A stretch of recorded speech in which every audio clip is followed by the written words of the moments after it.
चर्चा की गई है। सर्ग विसर्ग, the primary creation, the secondary creation.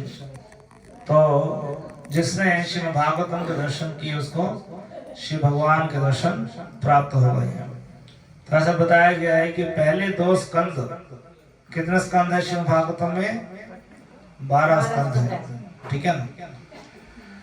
तो 12 स्कंद में जो प्रथम 2 स्कंद हैं, फर्स्ट 2 कैंटोस, प्रथम 2 स्कंद, तो भगवान के किसके समान है? पैरों के समान है, ठीक है। फिर तीसरा और चौथा स्कंद भगवान के जंघा के समान है, ठीक है। 5वां स्कंद भगवान के नाभि के समान है। 6ठा और 7वां स्कंद भगवान के भुजाओं के समान है। 8वां स्कंद भगवान की छाती के समान है और 9वां स्कंद भगवान के गले के समान है और 10वां स्कंद भगवान का सुंदर मुस्कुराता हुआ चेहरे के समान है। और फिर 11वां स्कंद भगवान के माथे के समान और 12वां स्कंद भगवान के मुकुट के समान है। तो इस तरह कोई व्यक्ति 12 स्कंद को पढ़ता है, समझता है, देखता भी है, तो भगवान के सुंदर उसको दर्शन प्राप्त होते हैं। श्रील प्रभुपाद जी बताते हैं कि भक्ति एक विज्ञान है, साइंस है ना, और इसलिए बहुत बड़े बड़े ज्ञानी लोग भी इसको समझ नहीं पाते हैं। इस विज्ञान ज्ञानम विज्ञानम आस्तिक्यम। तो ज्ञान प्राप्त करना एक बात है, परंतु उसको विज्ञान में बदलना अलग बात है। ज्ञान तो बहुत लोग बहुत स्थानों से प्राप्त करते हैं, परंतु जब तक उसको विज्ञान में नहीं बदल लिया तब तक उसका लाभ है, उसका कोई लाभ नहीं है ना।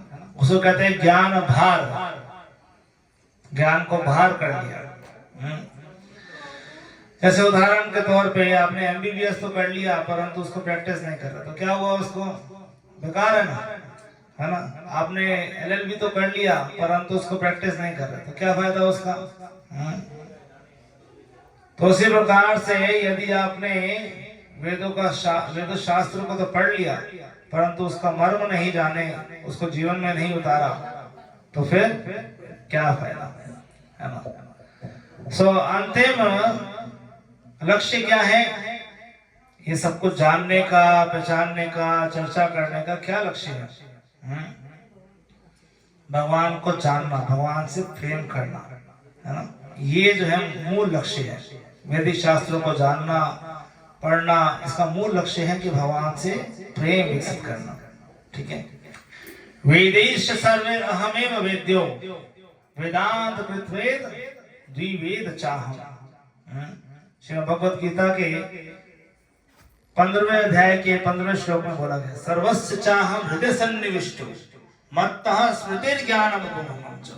भगवान कहते हैं कि ये सर्वस्य चाहम हृदय सन्निविष्टो, सबके हृदय में मैं विराजमान हूं, है कि नहीं। भगवान जो है सबके साथ में रहते हैं, किसी भी योनि में जाए परंतु भगवान हमेशा सबके साथ में रहते हैं। सर्वस्य चाहम हृदय सन्निविष्टो, और हृदय में रहते हैं।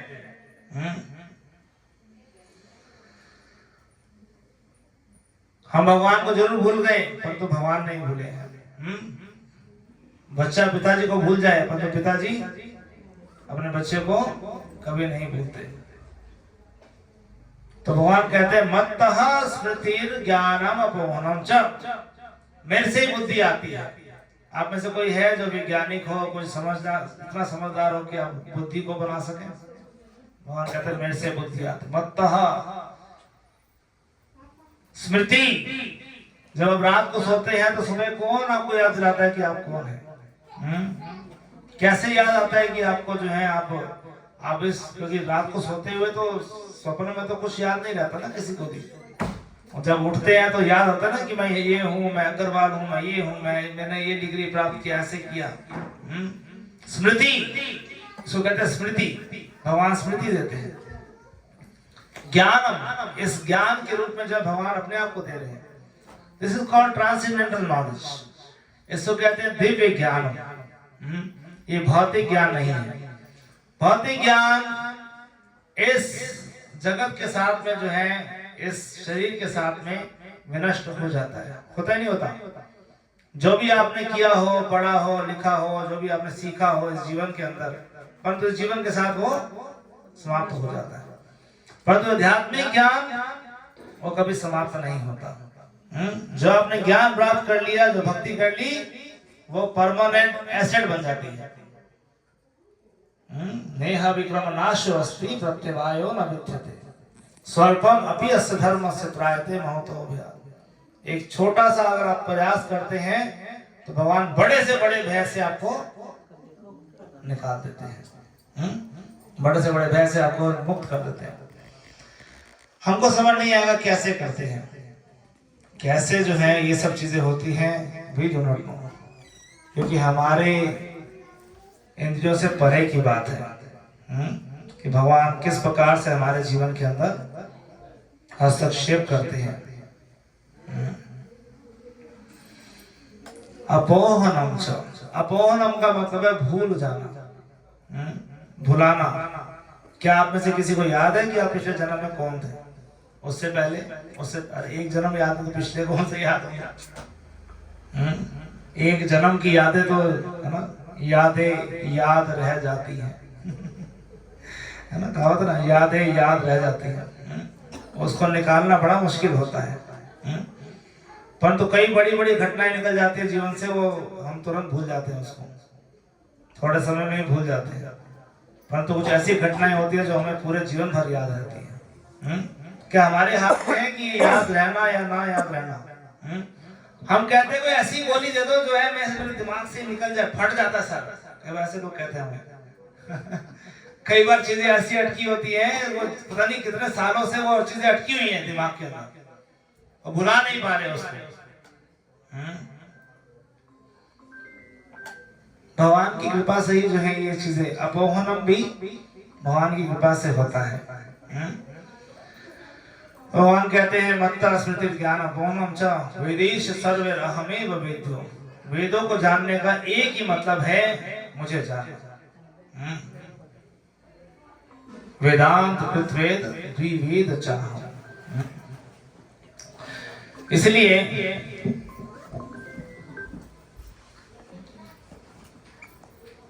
भक्त का मतलब है, या साधारण भक्त हो या जीवात्मा हो, जीवात्मा का एक ही धर्म है। क्या धर्म है? वो है भगवान की सेवा करना। जीवेर स्वरूप होए कृष्णेर नित्यदास, यही विश्वास तार सब दुख नहीं। तब कोई दुख नहीं है।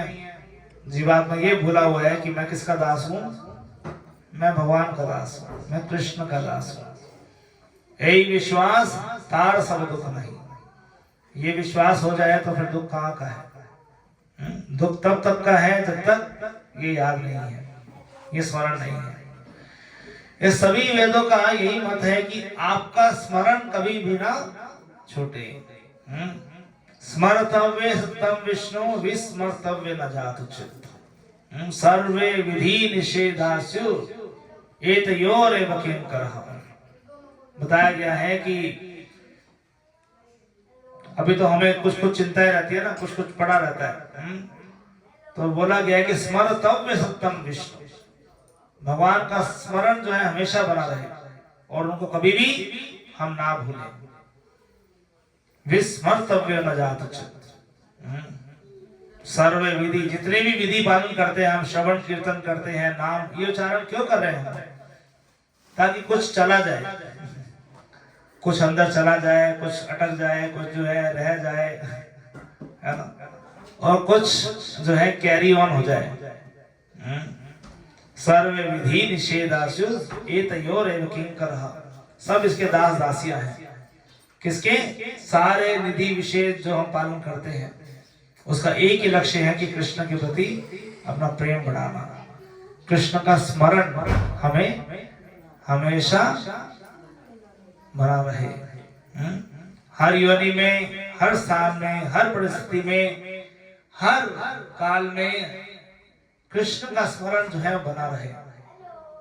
परंतु ये इतना आसान नहीं है। आसान है क्या? ये इतना आसान नहीं है। क्योंकि भौतिक जगत में रहते हुए इतना समय, इतना लंबा समय हो गया कि हमें इस वस्तुओं का ही हमेशा स्मरण रहता है। दिन रात केवल इसी वस्तुओं का स्मरण रहता है। भगवान का स्मरण कभी कभी आता जब कोई व्यक्ति बताने के लिए आता, चलो भैया उठ जाओ, आपका लक्ष्य कुछ और था यहाँ पे आने का, अभी चलो वहां पे छुट्टी मना ली ना, चलो वापसी अभी